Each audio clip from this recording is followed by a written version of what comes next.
الرجیم بسم اللہ الرحمن الرحیم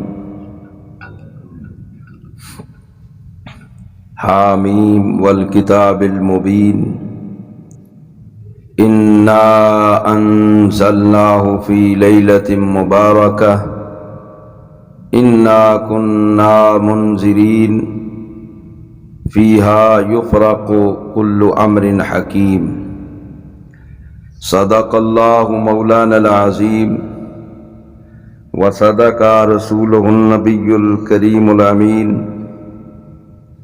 رب اشرح لی صدری ویسر لی امری واحلل عقدۃ من لسانی یفقہوا قولی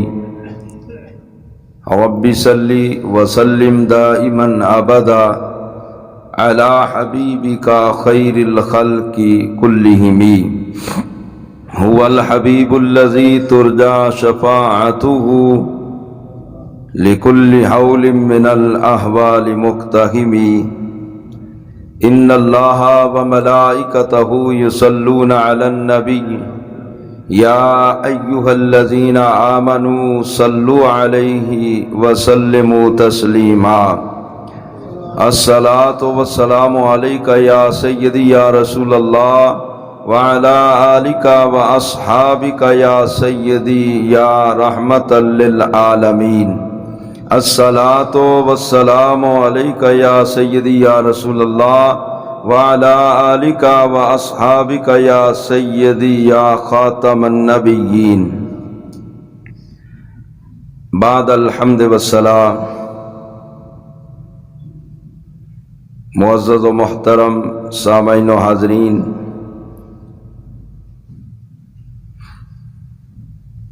ماہ شعبان المعظم ہے۔ نبی پاک صلی اللہ تعالی علیہ وآلہ وسلم رمضان المبارک کے بعد کثرت سے شعبان المعظم میں روزے رکھتے تھے، اور نبی پاک صلی اللہ تعالی علیہ وآلہ وسلم نے اس مہینے کو اپنی طرف منسوب فرمایا ہے۔ فرمایا شعبان و شہری و رمضان و شہر اللہ، شعبان میرا مہینہ ہے اور رمضان اللہ کا مہینہ ہے۔ اس لیے علماء فرماتے ہیں کہ رمضان المبارک کے بعد باقی تمام مہینوں میں شعبان المعظم افضل مہینہ ہے۔ اللہ تبارک و تعالی نے اس ماہ کی 15ویں رات کو بھی بڑی فضیلت عطا فرمائی ہے، ہم جسے شب برات کہتے ہیں۔ چنانچہ حدیث پاک کے اندر آتا ہے، حضرت علی المرتضیٰ رضی اللہ تعالیٰ عنہ حدیث کے راوی ہیں، آپ فرماتے ہیں سرکار نے فرمایا اذا کانت لیلۃ النصف من شعبان، فرمایا لوگو سنو، جب شعبان کی 15ویں رات آتی ہے تو فقوموا لیلہا وصوموا نہارہا، فرمایا جب شعبان کی 15ویں رات آئے تو تم رات کو قیام کرنا اور دن کو روزہ رکھنا۔ یہ رات کا قیام بھی مستحب ہے، دن کا روزہ بھی مستحب ہے، لیکن اس کے فائدے بڑے ہیں، فائدے بہت ہیں۔ اللہ پاک نے محبوب کی امت پر بڑی مہربانیاں کی ہیں، یہ سارے کے سارے اللہ پاک نے ہماری بخشش کے بہانے رکھے۔ یہ نماز امت مسلمہ کی بخشش کا بہانہ ہے، روزہ بخشش کا سبب ہے، حج بخشش کا بہانہ ہے، زکوٰۃ بخشش کا بہانہ ہے۔ اور یار اللہ پاک کی تسبیح بیان کرنے والے بڑے فرشتے ہیں، اس کو یاد کرنے والی بڑی مخلوق ہے، ہم یاد کریں گے تو اس میں اپنا فائدہ ہمارا۔ اللہ خود اپنی تسبیح بیان کرتا ہے، خود اپنی حمد میں، اور کوئی بھی نہ مخلوق میں سے اس کو یاد کرے، اللہ خود بھی اپنے آپ کو یاد کرتا ہے۔ مخلوق یاد کرے گی تو مخلوق کا اپنا فائدہ ہے، مخلوق نماز پڑھے گی تو نماز کا، روزہ رکھے گی تو بندے کا فائدہ، حج ادا کرے گی تو فائدہ، تسبیحات تحلیلات کرے گی تو فائدہ، اگر کسی کے ساتھ صلہ رحمی کرو گے تو فائدہ، کسی کے ساتھ تعلق اپناؤ گے تو فائدہ، کسی پر مہربانی کرو گے تو فائدہ بندے کا اپنا، کسی کا بھلا کرو گے تو فائدہ، مال سے زکوٰۃ دو گے تو فائدہ۔ ایک تو مال پاک ہو جائے گا، دوسرا اللہ پاک آخرت میں یہ مال بخشش کا سبب بنائے گا۔ بتاؤ فائدہ کس کا ہوا؟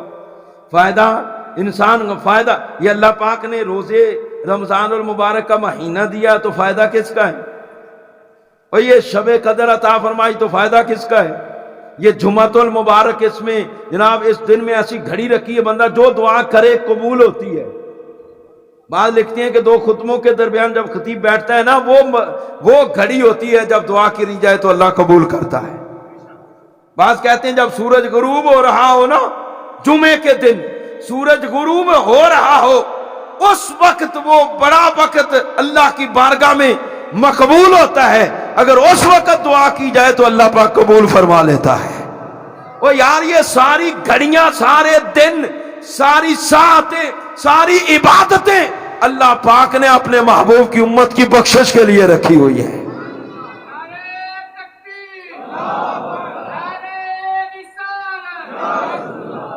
فائدہ تو ہمارا اپنا ہی ہے نا۔ تو اللہ پاک نے یہ شب برات بھی ہماری بخشش کے لیے رکھی ہوئی ہے۔ اور پھر ایک اور بات آپ کو مزے کی بتاؤں، پہلی جو امتیں گزری ہیں نا، وہاں پر ان کی عمریں بڑی زیادہ ہوتی تھی، 100 سال، 200 سال، 300 سال، 400 سال، 500 سال، ہزار سال تک بندے زندہ رہتے، ہزار سال تک بندوں کی لمبی عمریں۔ اب عمر لمبی زیادہ ہے، کوئی نیک ہے تو پھر نیکیاں بھی زیادہ ہوگی کہ نہیں؟ اللہ پاک نے اپنے محبوب کی امتوں کو تمام امتوں پر فضیلت عطا فرمائی ہے۔ یہ قرآن نے فیصلہ کر دیا، کنتم خیر امتن، اللہ پاک نے فرمایا محبوب تیری امت بہترین امت ہے، سب سے افضل امت ہے۔ اسی لیے تو موسیٰ علیہ السلام بھی التجا کرتے رہے، مولا یہ امت مجھے عطا فرما، سب سے افضل امت ہے نا۔ کل قیامت کے دن انبیاء کے بعد امتیں جب جنت میں جائیں گی تو سب سے پہلے میرے مصطفیٰ کی امت جنت میں جائے گی۔ اب وہاں پر عمریں زیادہ، نیک بندہ ہے، عمل زیادہ، یار پھر ہمارے سرکار کی جو امت ہے، ہم جو ہیں، ہماری عمریں تو اتنی زیادہ نہیں ہیں، 100 سال، کوئی بندہ ہے جو 100 سے اوپر چلا جائے، یہ 60 65 70 یہاں پر بندہ فوت ہو جاتا ہے۔ نیک ہے، عمر تھوڑی ہے تو عمل بھی پھر اس حساب سے تو تھوڑا ہی ہوا نا۔ لیکن اللہ پاک نے محبوب کی امت کو تمام امتوں پر فضیلت عطا فرمائی ہے۔ یہ سرکار کی امت کا خاصہ ہے، عمل تھوڑا ہوتا ہے، اللہ پاک ثواب زیادہ عطا فرماتا ہے۔ وہ کیسے؟ ایک روایت میں نے پڑھا، حضرت عیسیٰ علیہ السلام جنگل میں جا رہے ہیں، آپ نے پہاڑی کی طرف دیکھا، ایک پہاڑی تھی، اس کے اوپر سے جناب نور کی شعائیں نکل رہی ہیں، ان کا کنیکشن آسمانوں کے ساتھ، اور یہ نورانیت مسلسل جناب تسلسل کے ساتھ نور اس جگہ پر برس رہا ہے۔ آپ کو بڑا تعجب ہوا، مولا یہ نور کیسا؟ فرمایا ذرا اس کے اوپر آؤ، حقیقت دکھاتا ہوں کیا ہے۔ آپ اوپر گئے، جہاں نور برس رہا تھا وہ جگہ پھٹی تو درمیان سے ایک بندہ نمودار ہوا جو عبادت میں، نماز پڑھنے میں مصروف تھا۔ آپ وہاں پر بیٹھ کے، قریب پھل فروٹ رکھا ہوا ہے، جب بندہ نماز پڑھ کے فارغ ہوا تو آپ نے پوچھا بھائی تو کب سے ہے، کیا کر رہا ہے، کون ہے؟ کہنے لگا سرکار میں 400 سال سے یہاں پر عبادت میں مشغول ہوں، 400 سال سے عبادت میں مصروف ہوں، دن کو میں روزہ رکھتا ہوں، رات کو قیام کرتا ہوں، یہ پھل اور فروٹ جو نظر آ رہا ہے نا، یہ اللہ کی طرف سے میرے پاس آتا ہے۔ حضرت عیسیٰ علیہ السلام کو بڑا رشک ہوا، مولا اس سے اچھی عبادت تو کسی کی ہے ہی نہیں، اس سے زیادہ عبادت تو کسی نے کی نہیں ہوگی، اور یہ بے ریا عبادت، یہاں پر تو ریاکاری کا تصور ہی نہیں ہے۔ وہاں کون جا کر دیکھے پہاڑ کے اندر کون عبادت کر رہا؟ مولا اس کی عبادت میں ریاکاری نہیں، صرف فرما برداری اس بندے کی، عبادت ہی عبادت ہے۔ مولا اس سے بڑھ کر تو کسی کی عبادت نہیں ہوگی، تو اللہ فرماتا ہے اس سے بڑھ کر بھی عبادت ہے۔ مولا وہ کس کی؟ فرمایا میرے محبوب کی امت کی۔ مولا وہ کیسے ہو گئی؟ فرمایا ساری زندگی نہیں، میں نے اپنے محبوب کی امت کو شعبان میں ایک ایسی رات عطا فرمائی ہے جو میرے محبوب کا امتی شعبان کی 15ویں رات کو قیام کر لے، دن کو روزہ رکھ لے، تو فرمایا میں اس کو 400 سال کی عبادت کا ثواب عطا فرماؤں گا۔ اس لیے سرکار نے فرمایا کہ جب شعبان کی 15ویں رات آتی ہے تو فقوموا لیلہا وصوموا نہارہا، رات کو قیام کرو اور دن کو روزہ رکھو۔ ترمذی شریف کے اندر بھی ہے، ابن ماجہ کے اندر بھی یہ روایت موجود ہے۔ اور فرمایا کیوں؟ پھر آگے سرکار نے وہ بات بیان فرمائی، فرمایا اس لیے فإن اللہ ينزل فیہا لغروب الشمس الی سماء الدنیا، میں اس لیے کہ اللہ پاک شعبان کی 15ویں رات جب شروع ہوتی ہے، جب سورج غروب ہوتا ہے نا، تو اپنی شان کے لائق آسمان دنیا پر نزول فرماتا ہے، آسمان دنیا کی طرف اللہ پاک متوجہ ہوتا ہے اور فرماتا ہے فیقول، سرکار فرماتے ہیں، اللہ فرماتا ہے الا مستغفر لی فاغفر لہ، فرمایا کوئی ہے بخشش مانگنے والا کہ میں اس کو بخش دوں؟ ہے کوئی بخشش مانگنے والا میں اس کو بخش دوں؟ الا مسترزقن فارزقہ، کوئی رزق مانگنے والا ہے میں اس کو رزق دوں؟ اور فرمایا الا مبتل فاعافیہ، کوئی ہے مصیبت میں مبتلا، پریشانی میں مبتلا، میں اس کو نجات عطا فرماؤں؟ الا قضا الا قضا، حضور فرماتے ہیں ایسی آوازیں آتی رہتی ہیں حتیٰ یطلع الفجر، یہاں تک کہ فجر طلوع ہو جاتی ہے۔ اور ہر رات اللہ کی طرف سے بھی بندوں پر یہ انعام ہوتا ہے۔ عاشق جو ہوتا ہے نا، جس کو تڑپ ہے اللہ کے جناب قرب کی، وہ رات کو قیام کرتا ہے تو اس کے لیے ہر رات ہی علماء فرماتے ہیں شب قدر اور شب برات ہے۔ چلو سارا سال نہیں تو کم از کم یہ جو چند راتیں ہیں، بندہ ہے، انسان ہے، اس کی فطرت میں خطا ہے، مٹی سے بنا ہے نا، مٹی میں عیب ہے، نقص ہے، خطا ہو جاتی ہے۔ گناہ کا سرزد ہونا انسان سے یہ محال نہیں، صرف معصوم انبیاء ہیں یا فرشتے ہیں۔ معصوم عن الخطا صرف انبیاء ہیں یا فرشتے ہیں، باقی انسان ہیں، ان سے خطا کا امکان ہے، غلطی کا ہو جانا یہ ممکن ہے، ہو جاتی ہے، فطرت میں شامل ہے گناہ کا ہو جانا۔ لیکن جو بندہ ایمان والا ہوتا ہے نا، ایمان والا، اگر اس سے کوئی غلطی ہو بھی گئی، شیطان نے اس کو کہیں بار گلا بھی لیا، تو ایمان والے کی نشانی یہ ہے کہ وہ فوراً اللہ کی طرف رجوع کرتا ہے، وہ نادم ہوتا ہے، شرمندہ ہو جاتا ہے۔ اللہ پاک تو قرآن میں فرماتا ہے الم یأن للذین آمنوا ان تخشع قلوبہم لذکر اللہ، یہ اللہ کا اعلان لگا ہوا ہے قرآن پاک کے اندر، صدیوں سے لگا ہوا ہے اور قیامت تک یہ اللہ کی طرف سے صدا رہے گی۔ کیا ایمان والوں پر وہ وقت نہیں آیا کہ اللہ کے ذکر کے لیے ان کے دل نرم ہو جائے؟ ما یفعل اللہ بعذابکم ان شکرتم وآمنتم، اللہ فرماتا ہے میں تمہیں عذاب دے کر کیا کروں گا؟ اگر تم ایماندار ہو، مومن ہو، تو میرا شکر ادا کرتے ہو، تو میں تمہیں عذاب دے کر کیا کروں گا؟ وہ میری تو یہ شان ہے، سارعوا الی مغفرۃ من ربکم وجنۃ عرضها السماوات والارض اعدت للمتقین، فرمایا ہماری تو یہ شان ہے، سارعوا، سرعت سے اس کی معنی ہے، فرمایا تم بھاگو، دوڑتے ہوئے آؤ، الی مغفرۃ من ربکم، اپنے رب کی مغفرت کی طرف تم بھاگتے ہوئے آؤ۔ علامہ نے ایسے نہیں ترجمہ کیا ہم تو مائل با کرم ہیں کوئی سائل ہی نہیں، راہ دکھلائیں کسے کوئی راہ روے منزل ہی نہیں۔ جو بندہ اللہ کی طرف حضور فرماتے ایک بالشت چلتا ہے، اللہ کی رحمت ایک ہاتھ بڑھ کر اس بندے کا استقبال کرتی ہے، اور جو چل کر اللہ کی طرف جاتا ہے اللہ پاک کی رحمت بھاگ کر اس بندے کا استقبال کرتی ہے۔ فرمایا سارعوا الی مغفرۃ من ربکم، بھاگتے ہوئے آؤ اپنے رب کی مغفرت کی طرف، وجنت، اور اس جنت کی طرف۔ فرمایا آؤ تو صحیح جنت، وہ جنت فرمایا عرضها السماوات والارض، جس کی چوڑائی اتنی ہے کہ یہ ساتوں زمینیں ساتوں آسمان اس میں سما سکتے ہیں۔ اعدت للمتقین، فرمایا یہ تو ہم نے تیار ہی متقین کے لیے کیے، مومنین کے لیے کیے، میرے مصطفیٰ کے غلاموں یہ تمہارے لیے تیار کیے، تم آؤ تو صحیح۔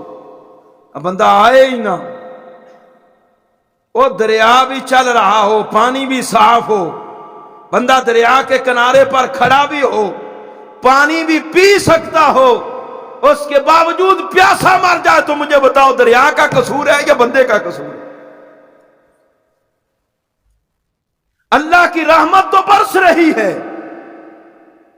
وہ تو کہتا ہے مجھ سے معافی مانگو، تم آؤ۔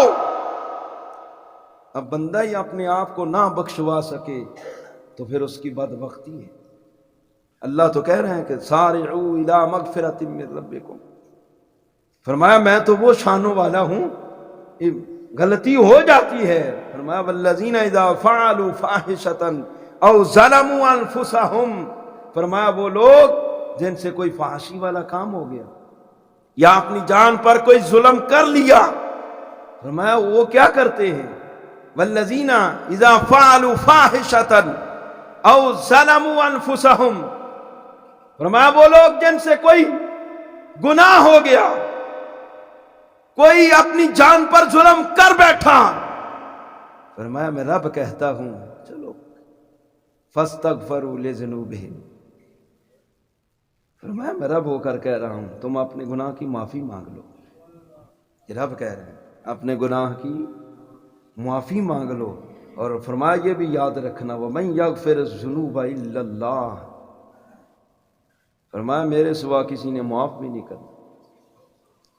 گناہ انسان کی فطرت میں ہے، ہو گیا ہے، ڈٹ جانا یہ غداری ہے، بندہ اس پر ڈٹ جائے، یہ بے وفائی ہے، نافرمانی ہے۔ لیکن اگر احساس سے ندامت ہو گیا، اگر بندے کو احساس ہو گیا کہ میں نے غلط کیا ہے، مولا مجھے معاف کر دے، تو خدا کی قسم ایک لمحہ نہیں لگتا، اللہ پاک گناہ معاف بھی کر دیتا ہے، بلکہ فرمایا الا من تاب وآمن وعمل صالحا فاولئک یبدل اللہ سیئاتہم حسنات، اللہ پاک بندے کے گناہوں کو بھی نیکیوں میں تبدیل فرما دیتا ہے۔ بندہ آئے تو صحیح، اپنے آپ کو جھکائے تو صحیح۔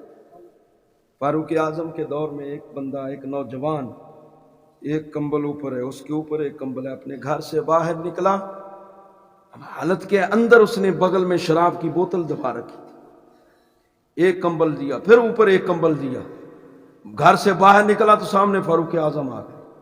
اب یہ بندہ ڈر گیا، میں نے جو بات کی نا ایک لمحہ ہی لگتا ہے، بندہ دل کو پلٹائے تو صحیح اللہ کی طرف۔ اللہ تو کہہ رہا توبوا الی اللہ، توبوا الی اللہ، توبوا الی اللہ، اس کا مطلب کیا ہے؟ میں اللہ کی طرف رجوع کروں، بندوں میری طرف رجوع تو کرو نا، تم رجوع کرو گے تو پھر کیا ہوگا؟ اولئک جزاؤہم مغفرۃ من ربہم وجنات تجری من تحتہا الانہار خالدین فیہا ونعم اجر العاملین، یہ اللہ پاک نے جزائیں رکھی۔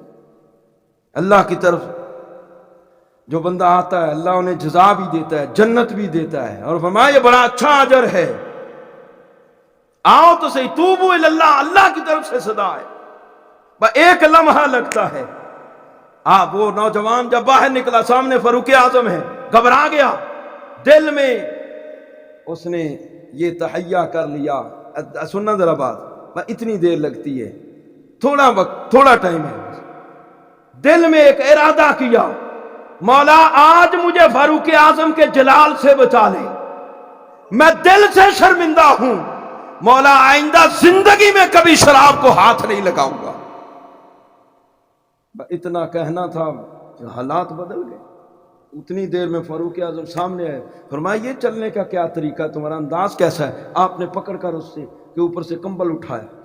ایک جب کمبل اس سے ہٹایا نا، نیچے ایک اور کمبل ہے، آپ نے اس کو بھی ہٹا دیا. نیچے دیکھا بغل میں شراب کی بوتل لیے ہوئے. آپ نے پوچھے، فرمایا یہ کیا ہے؟ کہنے لگا جی یہ ڈرتے ڈرتے یہ سرکہ ہے. آپ نے فرمایا دکھاؤ. آپ نے دیکھا تو وہ واقعی سرکہ تھا. آپ نے اللہ کی بار حضرت فاروق اعظم نے اللہ کی بارگاہ میں اپنے سر کو جھکا دیا. مولا اگر سرکہ ہی تھا تو پھر اتنا اہتمام اس نے کیوں کیا ہے؟ ایک کمبل پھر دوسرا کمبل، اور چھپ چھپ کے کیوں جا رہا ہے؟ مولا اگر اتنی بات تھی تو پھر اس کا اس طرح چلنا. اور فاروق اعظم وہ ہے جس کی زبان پر حق بولتا ہے، جس کے سائے سے بھی شیطان بھاگتا ہے. اللہ نے جس کی زبان پر حق رکھ دیا ہے. فرمایا سرکار نے فرمایا میرے بعد اگر کوئی نبی ہوتا تو عمر بن خطاب نبی ہوتے. اتنی شانوں والے اللہ کی بارگاہ میں جھک گئے. مولا اگر سرکہ ہی تھا تو یہ اتنا گھبرایا کیوں؟ اتنا اس نے اہتمام کیوں کیا؟ اللہ کی طرف سے دل میں، آپ کے دل میں یہ بات القاء ہوئی، عمر یہ سرکہ نہیں تھا، یہ شراب ہی تھی. تو آیا تیرے جلال سے یہ ڈرا. اس نے سچے دل سے توبہ کی، اس نے ندامت کے آنسو بہائے. ایک لمحہ لگا، اس نے دل میری طرف موڑ دیا، اس نے سچی توبہ کر لی. میں نے تیری بارگاہ میں تیرے آگے اس کو شرمندہ ہونے سے بچا لیا، اس کی شراب کو سرکے میں بدل دیا ہے. یار بندہ جو سچے دل سے اللہ کی بارگاہ میں توبہ کرتا ہے وہ تو وعدہ کر رہا ہے فَأُولَٰئِكَ يُبَدِّلُ اللَّهُ سَيِّئَاتِهِمْ حَسَنَاتٍ. فرمایا اللہ پاک ایسے لوگوں کے گناہوں کو نیکیوں میں بدل دیتا ہے. اللہ کریم ہمیں عمل کی توفیق عطا فرمائے.